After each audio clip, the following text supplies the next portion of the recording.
Я хотел бы вкратце рассказать о российских инвестициях как о ключевом драйвере развития экономики Абхазии. Не секрет, что экономика Абхазии характеризуется низкой емкостью рынка, слабой диверсификацией и сильной зависимостью от внешних источников капитала в условиях слабой кредитно-финансовой системы и полного отсутствия фондовых рынков. Ситуация усугубляется тем, что международное признание республики ограничено, социальная, транспортная, инженерная инфраструктура сильно изношены. Соответственно, возникает ключевой вопрос развития – это поиск драйверов инвестиционного роста. И таким драйвером на практике сегодня выступает Российская Федерация. Это обусловлено рядом причин. Первая основная причина – это то, что российский бизнес работает в понятном правовом поле, пользуется поддержкой на межгосударственном уровне, использует деловые практики, которые достаточно хорошо понятны абхазскому бизнесу. Вторая причина – это общность исторического, культурного, духовного пространства и то, что ценности у абхазского и у российского бизнеса максимально схожи.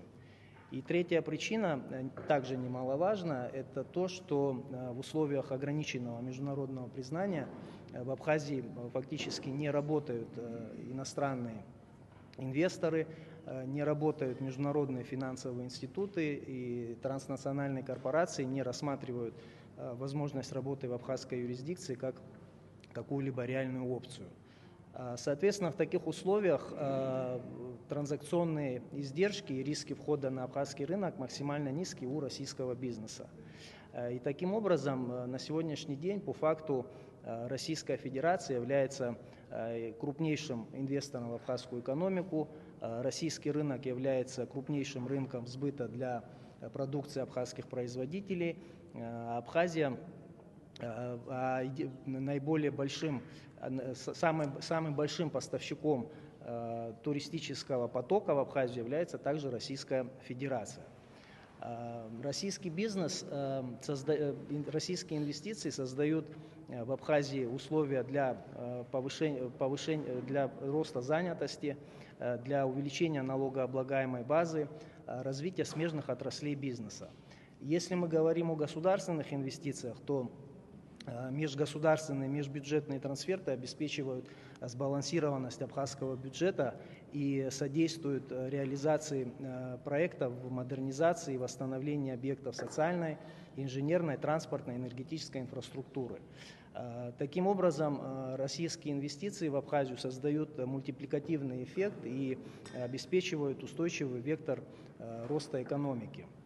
Если мы говорим о частных инвестициях, то безусловно, в первую очередь, российские инвестиции осуществляются в сфере индустрии туризма и гостеприимства.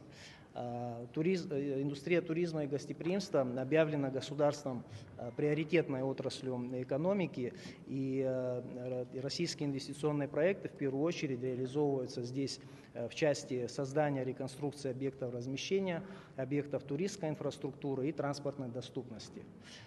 Кроме того, отдельно считаю важным подчеркнуть такой важный аспект, как трансфер технологий, обмен опытом и повышение квалификации местных трудовых ресурсов. Здесь речь идет и о современных технологиях строительства и обслуживания, об управленческих компетенциях и о встраивании абхазского бизнеса в российские цепочки добавленной стоимости. При этом существует достаточное количество вызовов, с которыми необходимо работать в краткосрочной и среднесрочной перспективе. В первую очередь это создание системы целеполагания в части инвестиционной деятельности, то есть это определение национальных целей, стратегий, госпрограмм и нацпроектов в части развития инвестиционной активности в Республике Абхазия. Второе – это усовершенствование работы институтов, которые должны защищать права инвесторов. Третье – это совершенствование и разработка новой нормативно-правовой базы в части регулирования предпринимательского и инвестиционного климата в стране. В частности, речь идет о таких законах, как закон о государственно-частном партнерстве, закон о торговле, закон о франчайзинге. Могу сказать, что наработки подобных законов были еще сделаны где-то лет 7-8 тому назад. Мы принимали в этом активное участие. В дальнейшем, к сожалению, это развитие не получило, но понимание того, что это нам нужно, оно, безусловно, есть. Дальше речь идет о снижении административных барьеров и максимальной прозрачности и подотчетности работы органов госуправления. Кроме того, необходимо отрегулировать работу такого инструмента, важного для привлечения инвестиций, как особые экономические зоны. У нас было несколько попыток, к сожалению, ни одна из них не увенчалась успехом, но для этого есть как объективные, так и субъективные обстоятельства. В дальнейшем также необходимо обратить большое внимание на цифровизацию госуслуг для исключения коррупционной составляющей при взаимодействии с инвестиционным и предпринимательским сообществом. Также я хотел бы особенно отметить необходимость разработки республиканского инвестиционного стандарта, в котором предусмотрены были бы все необходимые инструменты для взаимодействия с инвестором, для того, чтобы в первую очередь российский инвестор понимал, в какой среде ему придется работать и с какими структурами взаимодействовать и по какому регламенту. И последний, наверное, не самый маловажный аспект – это совершенствование межмуниципального инвестиционного взаимодействия. Могу вам сказать, что оно достаточно результативно. Ну, как пример могу привести то, что на своем личном опыте, так как я имел непосредственное отношение к установлению побратимских отношений с такими городами, как Нижний Новгород, Казань и Чебоксары, взаимодействие с городами, выстраивание отношений как раз-таки приводит к реализации тех проектов, которые сегодня реализуются в Абхазии, в частности в городе Сухум. Это и реконструкция набережной, это и создание нового сквера в одном из микрорайонов города, это и предоставление на безвозмездной основе различных видов пассажирской и коммунальной техники и многое другое. То есть выстраивание межмуниципальных отношений именно на местном уровне, оно имеет очень хорошие результаты и показывает достаточно высокую эффективность. Говоря об инвестициях, хотел бы отдельно заострить ваше внимание на таком аспекте, как соблюдение баланса интересов между российскими инвесторами и местными предпринимателями. Не секрет, что в последнее время у нас достаточно остро встает этот вопрос, и, конечно же, мы должны понимать, что у местных предпринимателей нет таких возможностей, как у российских, в части доступа к длинным и недорогим заемным средствам, в части доступа к институтам развития, к мерам господдержки и так далее. Поэтому для того, чтобы не сделать этих людей неконкурентоспособными, мы должны понимать, что эти люди в тяжелое послевоенное время, не пользуясь какой-либо поддержкой со стороны государства или кого-либо еще, создали тот бизнес, который они имеют сегодня. Поэтому наша задача сделать так, чтобы они не остались в этих условиях на обочине. И в этой связи есть ряд предложений, которые можно было бы предусмотреть при привлечении крупного российского бизнеса в Абхазию.